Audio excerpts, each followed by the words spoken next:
My name's Roman Peshke. I run an $11,000 a month AI automation agency, and I record these videos every day documenting the journey. I also answer all your guys' questions in the comments below any of these videos.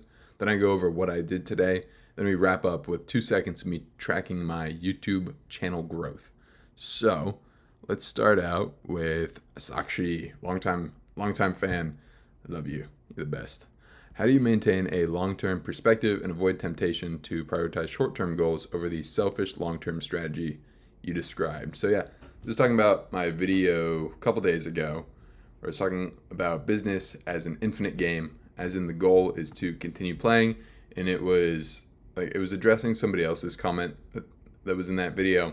I kind of went on a whole rant about producing quality results is the only winning strategy because your negative reputation from trying to just like pull some cash out of somebody in the short term will hurt you way more than it'll help you. So, how do I keep myself in that long-term perspective? Honestly, it's kind of part mindfulness, which is like catching yourself when you're thinking short term and being able to like catch that, acknowledge it, and be like, okay, let's change this up. And then the other part of it is really trimming, at least what I've been successful with, is trimming my like information diet. If you like an information diet would be if you were to look at all the stuff you consume across like social media, TV, books, just like media, podcasts, all forms of media. If you look at that, that would be your information diet. And kind of like the real world, there's a bunch of junk out there. And so my information diet is fairly clean for the goals that I have. So, like podcasts, I have a handful of business podcasts I listen to, plus like Modern Wisdom from Chris Williamson, basically Founders podcast, touch of Huberman every once in a while, Modern Wisdom, then we got The Game by Alex Hormozy, and then Build with Layla Hormozy. So, those are kind of like all of what I listen to pretty much for podcasts, for YouTube, business channels. That's about some of like food stuff because I do enjoy cooking. And then for TV, right now I've just been watching like some of the anime that are current this season, and so those are just like weekly drops, which are kind of nice because if it's a full series, I tend to binge watch, and then I just have to like force myself to stop, otherwise I'll just lose my nights. And then books are 50-50 fiction, nonfiction right now. So, like, I have a bunch of the Hormozy stuff. I got a handful of biographies, autobiographies of some founders. And then I've also been reading the Red Rising series by Pierce Brown, which is pretty good. And so, all that to say, all the media stuff I consume, if it's not for, like, off time, for pleasure. Oh my God. I am so sorry. If it's not for pleasure, it's constantly reinforcing these long-term belief ideas. That was a super roundabout way to get there. Sorry. But, for example, Hormozy's, Alex and Layla always talk about thinking long-term. The Founders podcast, the guy reads autobiographies and biographies of history's greatest entrepreneurs and like basically the great people from history. And the common thread through all those is they were long-term thinkers and then a handful of other things, but that's one that I want to kind of hone in on right now. And so I'm constantly being reinforced that that is the way to be successful. And since that's all I hear, that is kind of the mindset that I adopt. Kind of like how people will say you are like your 5 closest friends, your combination of your 5 closest friends. It's that same idea applied to the media that you consume. So, hope that makes sense. Basically, I try to not use willpower for it. I try to construct my life to be conducive to my goals. All right. We got, do you generally know how to handle the workflows for the gigs you take on, or what steps would you take if you got an AI automation gig where the client's requirements are unfamiliar? Also, what's the worst client or automation you made for a client? Did they get angry at any point? All right, I'll take that first one first, which is, do you generally know how to handle workflows or for the gigs you take on? Now, yes, because I've niched down and kind of productized what I offer, which is just a fancy way of saying I kind of did the shotgun approach to see what stuck, found the most valuable automation to sell, which for me right now is kind of like AI chatbots and voice agents, because then we can capture more from leads that a business is already paying for. But before I had that, it was, again, like I said, that shotgun approach, which meant that I was doing a bunch of different things and I had to learn a bunch of different tools and kind of dive into waters that I wasn't super familiar with. So, yes, absolutely. I've had plenty of workflows where I go in, I get the gig, and then I immediately start Googling, how do I do this? And those have worked out. The last one that did not work out, which I'll cover that second one. Okay, actually, part 2 was what steps would you take if you got an AI automation gig where the client's requirements are unfamiliar? I would immediately take a look at YouTube, see if there are any videos on it. If there's a walkthrough on it, it's like gold. And then if not, I would just like chat back and forth with like ChatGPT or Gemini.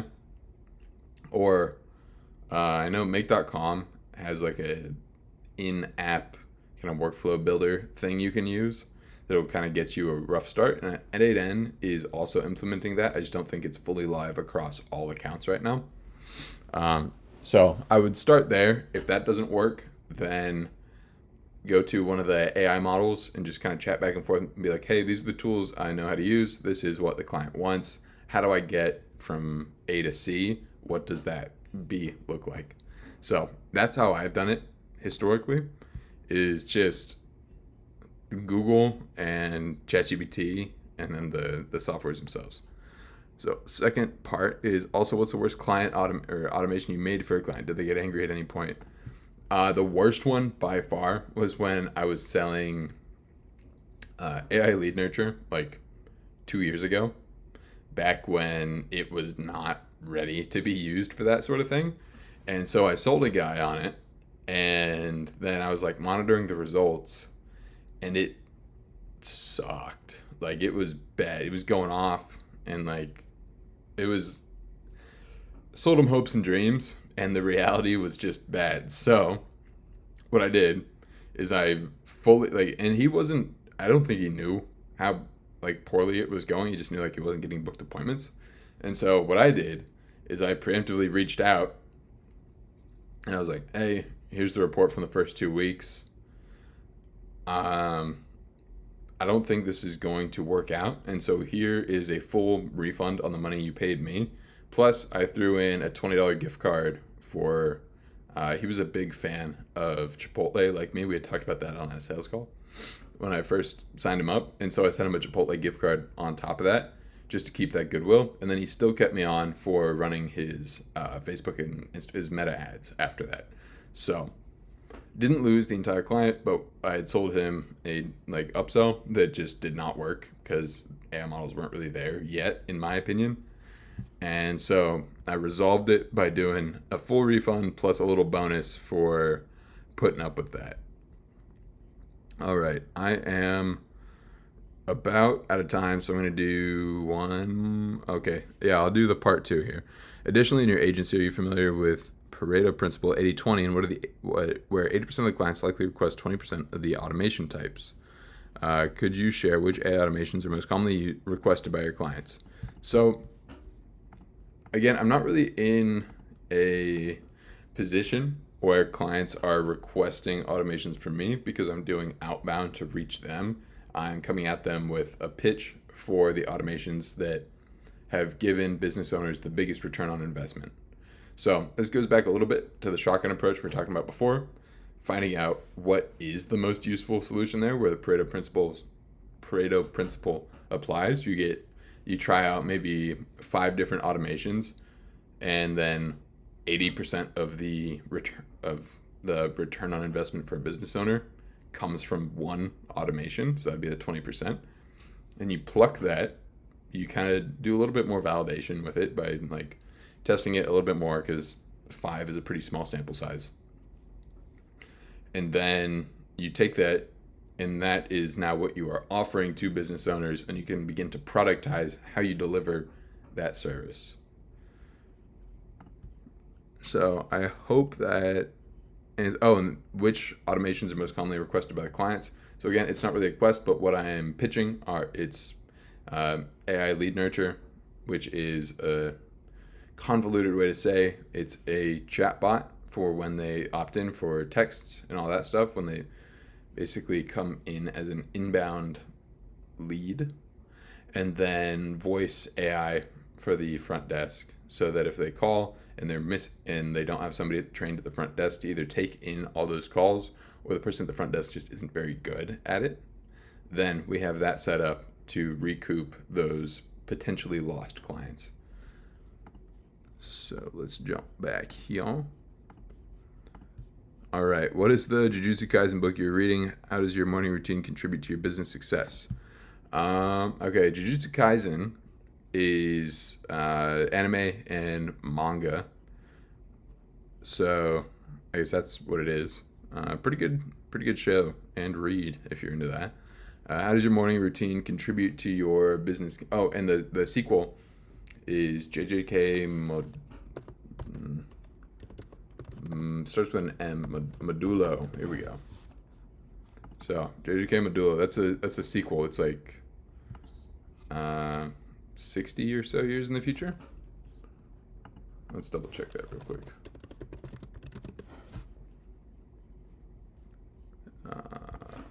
Based 2086, so 68 years after the main series timeline, in case any of you guys are also into that. How does my morning routine contribute to my business success? I don't really have much of a morning routine. Like, I kind of do the same stuff just kind of because it ends up that way. But none of it's like a hard, fast rule. I'll typically wake up I have these lights turn on at 4:45, and then that'll usually naturally wake me up by like 5. And then hop in the shower, brush my teeth, like clean my face, do all that stuff. And then I'll go downstairs. I will like make myself a coffee or grab an energy drink, make myself some protein oatmeal, and then just kind of get to work.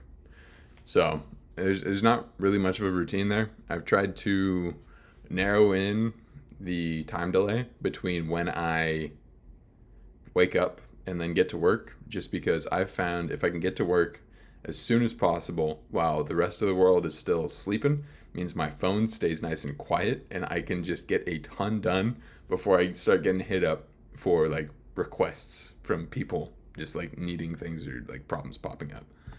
So, but that changes all the time. Sometimes I don't have a morning routine at all, and like there was some of my most successful times in business, I was staying up till like 3 in the morning and waking up at 11, So I think finding some time where you can get in some deep work without distractions is important. I think that contributes greatly. But specifically a morning routine, I don't think that's that important. At least for me. I'm exhausted, 4 assignments, 4 practical files, and a midterm exam. My whole mind is messed up. You say my name properly. Sakshi. Some people just call me Saki or Sachi. Well, that's great, because I was honestly very worried about that for basically every time I said it, because I was always like on the fence on if I did. Sorry you are so exhausted. I hope you are through the midterms, or at least close to being through them. But I mean, I feel like you'll crush it. So I got full faith. I have full and absolute faith. All right, let's wrap up with some YouTube channel growth stats. Banger fucking view count right there. Man, I just cursed. Am I gonna have to cut that out? I don't think so. This is pretty late in the video.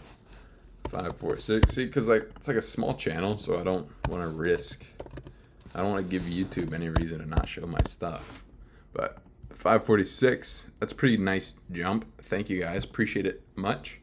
If you made it this far, you got a school community. It's called Make Money with AI. It's where I teach you how I made money with AI, so you can just copy me and it'll work for you too. So that's that. It'll be the pinned comment under this video. And outside of that, Love y'all. See you, folks.